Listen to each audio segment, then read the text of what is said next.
7h, 10h sur Radio Courtoisie, suivez la ligne droite. Alors ce matin, vous avez choisi maintenant de nous emmener dans le pays de cœur de Charles Aznavour, Marie. Et oui, Liselotte, petit détour par le Caucase, en Arménie, aux portes de l'Europe, car nous sommes le 24 avril, un jour sanglant qui marque le début de leur génocide il y a 110 ans. C'est en Turquie voisine, ou plutôt dans l'Empire ottoman à l'époque, qu'a lieu cette rafle des intellectuels arméniens à Constantinople. En l'espace de quelques jours, plus de 2300 d'entre eux sont arrêtés, déportés dans des centres de rétention et assassinés. Assez naturellement, cette date du 24 avril s'impose à travers le monde comme journée de commémoration du génocide arménien, puisqu'elle en marque le début, à l'initiative d'abord de sa diaspora installée au Liban en 1965 pour son 50e triste anniversaire. Ce même jour, la capitale d'Erevan est secouée de manifestations interdites, une première pour ce territoire passé sous le joug soviétique. Les Arméniens réclament une reconnaissance officielle du génocide qu'ils ont subi sous le glaive des jeunes Turcs.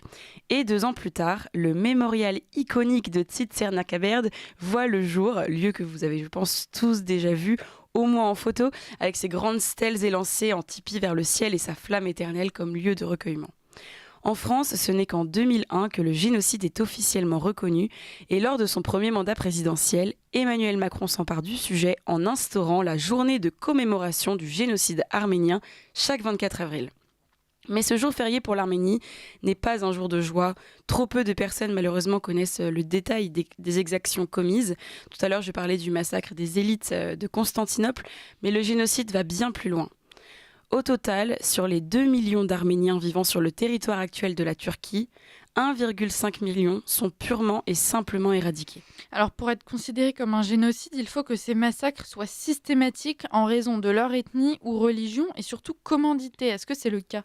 Et oui, alors que l'Europe est à feu et à sang avec la Première Guerre mondiale, les Ottomans profitent du tumulte international pour planifier et mettre en œuvre l'élimination de tous les Arméniens présents en Anatolie. Nous avons la trace des télégrammes envoyés à l'époque aux jeunes Turcs par le ministre de l'Intérieur, Talat Pacha.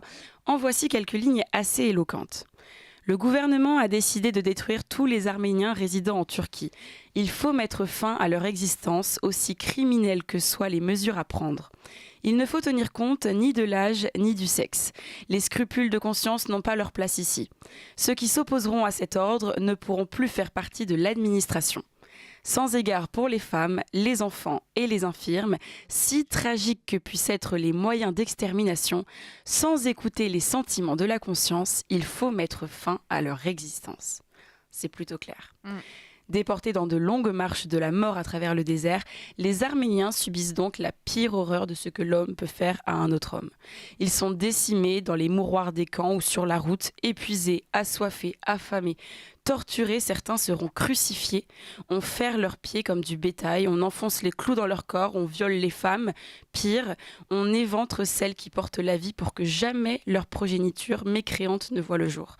Les fœtus sont embrochés et promenés au bout des baïonnettes. Les femmes parfois revendues comme esclaves sexuelles ou rééduquées dans les écoles islamiques. Voilà, le génocide arménien, c'est ça. Effectivement, et du côté turc, comment est perçu le génocide ? Il nie cet épisode et restreigne dès le début les preuves de son organisation, interdit de photographier les convois, d'en faire mention dans les médias. Et Erdogan refuse toujours l'utilisation du terme et sa reconnaissance internationale aujourd'hui. Vous allez me dire, c'était il y a plus d'un siècle, il faut s'en souvenir sans pour autant remuer le couteau dans la plaie, ne pas ressasser les exactions du passé.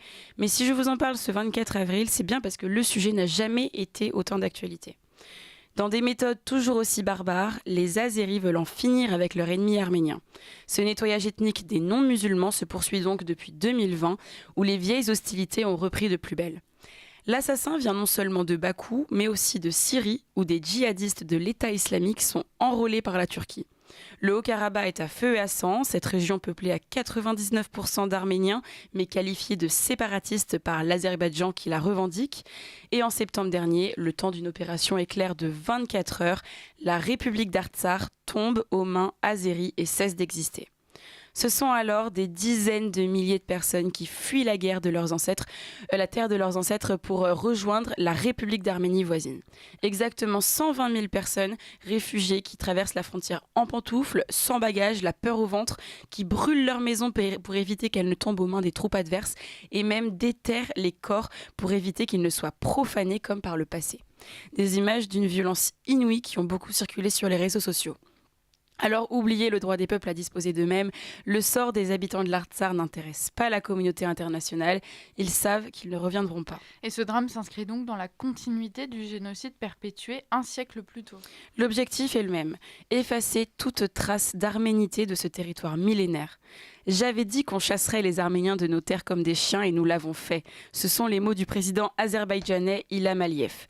Le chef d'État turc n'est pas en reste. Le Haut-Karabakh redevient un pays de l'islam et reprend sa place sereine à l'ombre du croissant. C'est ce qu'il dit.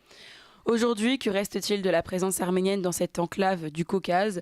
Déjà plus grand-chose, c'est tout un patrimoine religieux qui est menacé de démolition. Lors du conflit de 2020, Mehriban Aliyeva, la femme du président d'Azerbaïdjan, posait en treillis militaire sur des photos en piétinant le panneau d'entrée d'un village rédigé en arménien. Eh bien, figurez-vous que cette femme d'État est quand même ambassadrice de bonne volonté de l'UNESCO, institution qui n'a pas réagi et qui n'est pas pressée d'inscrire au patrimoine mondial de l'humanité tous ces édifices arméniens du Haut-Karabakh, mettant en péril des églises vieilles de plus de 1500 ans. Car oui, l'Arménie, c'est le berceau de l'humanité. Et derrière le conflit géopolitique, ce sont 18 siècles d'histoire et de culture chrétienne qui risquent de disparaître. Son peuple existe depuis le 7e siècle avant notre ère. Et son territoire recouvrait alors 300 000 km² d'Asie occidentale, notamment une partie de la Turquie actuelle et bien sûr la région du Haut-Karabakh. Contre environ 30 000 km² aujourd'hui. Première nation chrétienne au monde, avant Rome et l'Occident, sous l'impulsion de Saint Grégoire l'Illuminateur, elle est aussi une terre biblique. L'Arche de Noé aurait échoué sur le mont Ararat et le premier plant de vigne y aurait été planté. Leur lavache, classé patrimoine immatériel de l'UNESCO, serait aussi le premier pain au monde. Alors comment ne pas faire le lien entre cette première terre chrétienne et la France, fille aînée de l'Église où pain et vin sonnent en écho ? Et encore aujourd'hui, la France a des liens privilégiés avec l'Arménie. Et oui, c'est vraiment à la France qu'incombe le devoir de protéger l'Arménie. Historiquement, nous avons un lien fort avec eux. Au XIVe siècle, le dernier roi d'Arménie, Léon de Lusignan, est battu par les Mamelouks musulmans, fait prisonnier, mais racheté et accueilli par la France. Il est quand même inhumé dans la basilique de Saint-Denis aux côtés de nos rois. Et plus récemment, avec les accords de Minsk, chargés de gérer le conflit de l'Artsar, la France, comme coprésidente du groupe, aurait pu jouer un rôle décisif, mais a préféré se retrancher derrière sa neutralité. Un sentiment d'abandon pour l'Arménie, amie et alliée, qui comptait beaucoup sur notre soutien, à la fois moral, politique et militaire. Mais alors, est-ce qu'il y aurait un intérêt stratégique pour la France à ce soutien ? Eh bien, au-delà du devoir de mémoire, nous sommes aussi une terre d'accueil de la diaspora arménienne. Ces noms vous parlent sûrement.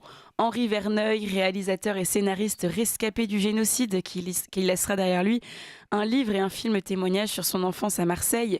On pense bien sûr à Charles Aznavour, de son vrai nom Aznavourian, né il y a pile 100 ans, l'académicien Henri Troya, le compositeur Michel Legrand pour le film Peau d'âne et les Demoiselles de Rochefort, Missak Manouchian, poète et résistant communiste de la Seconde Guerre mondiale qui vient tout juste d'entrer au Panthéon, Alain Manoukian qui laissera son nom à cette marque de luxe iconique ou encore la famille Pétrosian devenue incontournable pour son caviar. Bref, autant de noms qui contribuent à leur manière à faire rayonner la France. Au total, la diaspora arménienne représente 750 000 personnes sur notre sol. Une bonne raison pour s'engager à leur côté et s'imposer comme médiateur surtout à la place de la Russie qui est déjà engagée sur un autre front plus préoccupant. Et dans ce contexte de guerre en Ukraine qui isole encore l'Arménie de la scène internationale, l'inaction française est d'autant plus grave. En préférant le gaz azéri à celui de Poutine, l'Europe d'Ursula von der Leyen considère donc que leurs exactions sont plus propres que la Russie. Hypocrisie ou lâcheté occidentale, faut-il comprendre que le Haut-Karabakh vaut moins que le Donbass ? Une fois de plus, et pour longtemps encore, la vie des Arméniens est jalonnée de pyramides de têtes coupées. Voilà le drame arménien. L'histoire se répète sans fin. Mêmes ambitions panturquistes et mêmes martyrs. Hier, c'était l'enclave du Haut-Karabakh. Demain, c'est la République d'Arménie elle-même qui pourrait être agressée. Sa survie est suspendue au seul réveil moral de la communauté internationale, à son urgence civilisationnelle. Et face à la montée de l'islamisme, des agressions gratuites que subissent les Français et les chrétiens sur l'Hexagone et dans les nations voisines, l'expérience arménienne est une alerte pour l'Europe entière. Merci beaucoup Marie Falicon pour ce récapitulatif historique, culturel. Effectivement, ça nous sensibilise bien si nous ne l'étions pas déjà à la cause arménienne.